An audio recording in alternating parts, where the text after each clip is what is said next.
Hi everyone, welcome back to my YouTube channel. It's me Sumit Singh and hope you are doing absolutely well. So आज की video होने वाली है कि business studies आपको कैसे पढ़नी चाहिए, लेकिन अब बहुत से लोग ऐसा कमेंट करेंगे कि बहुत जल्दी नहीं डाल दिया आपने वीडियो। अभी तो बोर्ड्स में आने में टाइम है ना, इसलिए आपने बहुत लेट डाला होगा। लेकिन एक्चुअली मेरे को भी ये समझने में मेरे को टाइम लगा कि एक्चुअली बिजनेस स्टडीज़ पढ़ी कैसे जानी चाहिए। वो मैं अपना एक्सपीरियंस शेयर करूँगा ना। मैं ऐसा तो है नहीं कि 12th कॉलेज में पढ़ता हूँ और आपको एक टिप्स दूंगा, but as 12th grade level मैं आपको बताऊंगा कि मैंने बिजनेस स्टडीज़ कैसे पढ़ी है और कैसे मैं पढ़ता हूँ। सो उस लेवल पर बिजनेस स्टडी में क्या पता आपको थोड़ी हेल्प मिल जाए। सो बस आज की वीडियो इस टॉपिक पर है। अगर आपको आज का टॉपिक पसंद आता है तो make sure to like, and if you are new to my YouTube channel please make sure to subscribe. And without any further delay let's get started. And also मैं ये बताना चाहता था कि ये जो वीडियो है बिना स्क्रिप्ट के बनाई गई है। सो अगर बीच में कोई भी फ्लक्चुएशन होती है सो एडजस्ट कर लेना, ठीक है? क्योंकि तुम्हें पता ही होगा कि स्क्रिप्ट लिखने का, फेस टू फेस बात करने का I am not getting time. So उसके लिए एडजस्ट कर लेना। और without any further delay let's get started. Tip number 1, firstly जो टॉपिक्स हैं वो आपको अगर उसके कंसेप्ट्स पता होते हैं, लाइक आपको पता है कि उसके अंदर आपको बोलना क्या है, लिखना क्या है, और आपको इन डेप्थ इन कंक्लूजन आपको उसके अंदर नॉलेज है, सो आप उसके बारे में अपने लैंग्वेज में पेपर में लिख सकते हो। आपको पूरे नंबर मिलेंगे क्योंकि ये एक लैंग्वेज का पेपर नहीं है, आपके बस कंसेप्ट्स चेक करे जाते हैं। तो उसके लिए आपको सिर्फ एक कंसेप्ट पता होना चाहिए कि आपको उसके बारे में कितना पता है। और एक बात आती है कि उन टॉपिक्स की लाइक इम्पॉर्टेंस हो गए, एडवांटेजेस हो गए, मेरिट्स, डीमेरिट्स, ये जो बहुत सारे हसड़ पसड़ हो रखी है ना, इसके लिए जो ऊपर हेडिंग दी होती है ना, लाइक 5 इम्पॉर्टेंस है तो 5 इम्पॉर्टेंस में एक सब हेडिंग भी होगी, तो उसको याद कर लो और उसमें जो एक्सप्लेनेशन है उसको समझ लो, ताकि आप पेपर में अगर आ भी जाए तो आप या उसको बना के लिख सको। इम्पॉर्टेंस है, इम्पॉर्टेंस ऑफ ऑर्गेनाइजिंग। सो उसमें कुल मिला जुला के 7 इम्पॉर्टेंस है उसकी, like benefits of specialisation, adaptation to change, optimum utilisation of resources, effective administration, development of personnel, expansion and growth, and एक और था clarity in working relationship. So ये इंपॉर्टेंस जो मैंने याद करी है, इसके एक्सप्लेनेशन मुझे पता है, तो इन एग्ज़ाम अगर वो आता है तो मैं उसके एक्सप्लेनेशन को अपने लैंग्वेज में लिख सकता हूँ। टिप नंबर 2, बिजनेस स्टडीज़ के पेपर में केस स्टडीज़ भी आती हैं, तो उनके लिए आपको जो आपके कंसेप्ट्स हैं उन्हें स्ट्रॉन्ग रखना पड़ेगा। आपको पता होना चाहिए कि एक अगर रियल लाइफ में उस एग्जाम्पल को लगाया जाता है, इम्पोज किया जाता है, तो उसका क्या आउटकम होगा या फिर क्या इम्पैक्ट होगा, ताकि आप उसे एक्चुअली विजुअलाइज करके पेपर में उसे लिख सके अपनी लैंग्वेज में। सो मैं उसके लिए टिप देना चाहूँगा कि एक तो आपके पास बुक होनी चाहिए। मेरे पास RK सिंगला की केस स्टडीज़ की बुक है, उसके साथ ही हैंड बुक आई थी, एंड मैं उसी को रेफ़र करूँगा for my board exam. And अगर आपके पास नहीं है तो यूट्यूब चैनल्स पे भी लेक्चर्स हैं अवेलेबल उन केस स्टडीज़ के लिए, सो आप उनको भी वॉच कर सकते हो। It will help you a lot. Business studies में MCQs भी आएंगे, तो MCQs में सबसे बढ़िया है कि आप ज़्यादा से ज़्यादा प्रैक्टिस करें।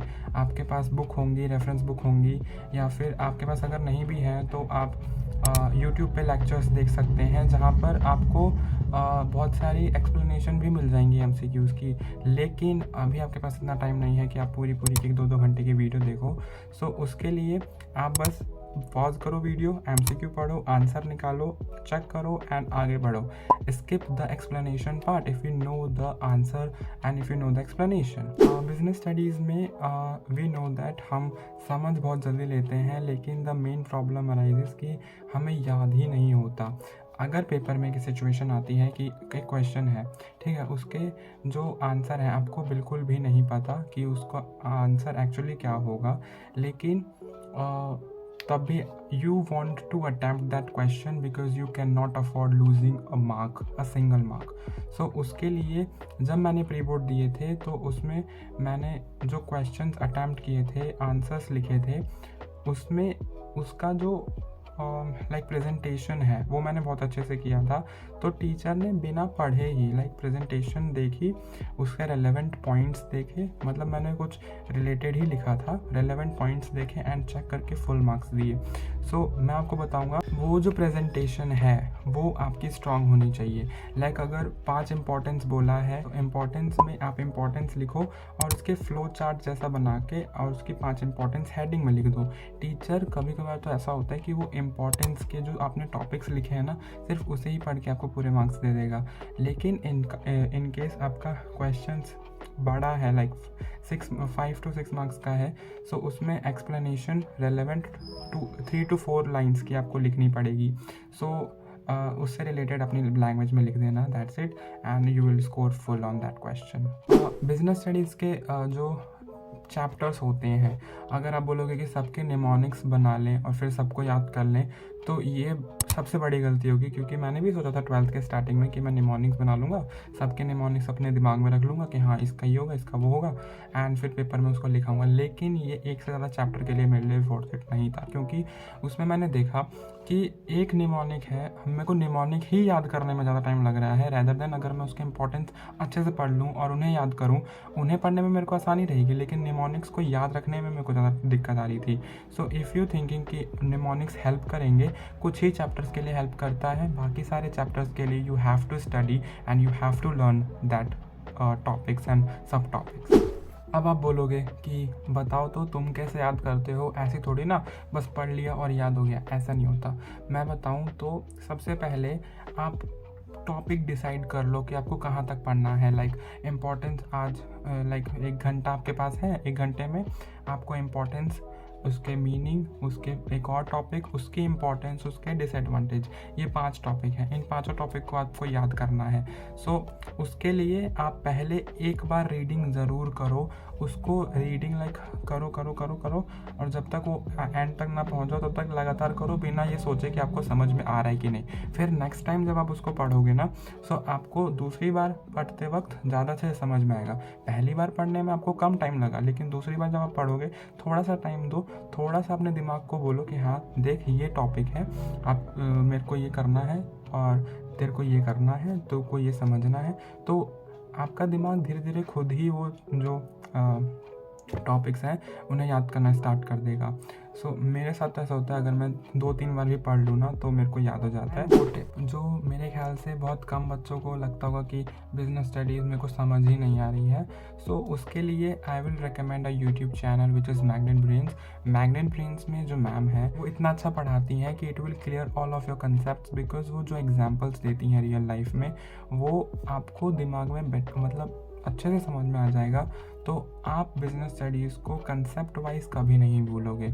लेकिन अगर आप एक ऐसे टीचर से पढ़ रहे हो जहाँ पे लाइक वो सिर्फ एक्सप्लेनेशन दिया जा रहा है, no examples and not you are visualizing in real life, so it will not worth it. And tip for those who have completed their syllabus, so syllabus complete करने के बाद आपको पता होगा कि लाइक आपने सब कुछ सारे चैप्टर्स पढ़ लिए, आपको सारे टॉपिक्स याद हैं, समझ में आ गए, कंसेप्ट समझ में आ गए, लेकिन आप ये नहीं समझ पा रहे कि पेपर में अगर मैं जाऊँगा तो लिखूँगा कैसे।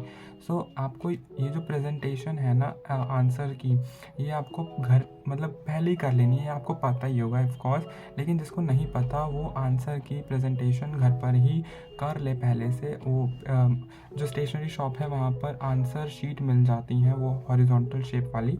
सो आप उसमें आंसर लिख लो, लिख के देखो, प्रैक्टिस करके देखो, ताकि आप पेपर में जब जाओ ना तो आपका टाइम बचे और आप मतलब एक उसमें यूज टू हो जाओ कि हाँ मेरे को ऐसे क्वेश्चंस करने हैं और कैसे प्रेजेंट करना है। प्रेजेंटेशन में टाइम वेस्ट नहीं करना।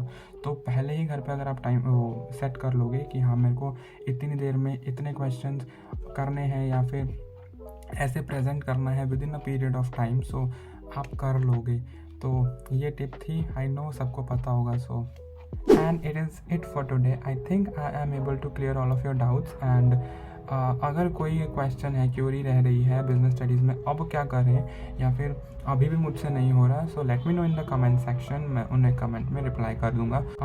I am gonna post another study vlog like इस वीडियो के बाद। सो I hope you will like today's video and support that video as well. All the best for your exams and I'll meet you in my next video. Till then, bye bye.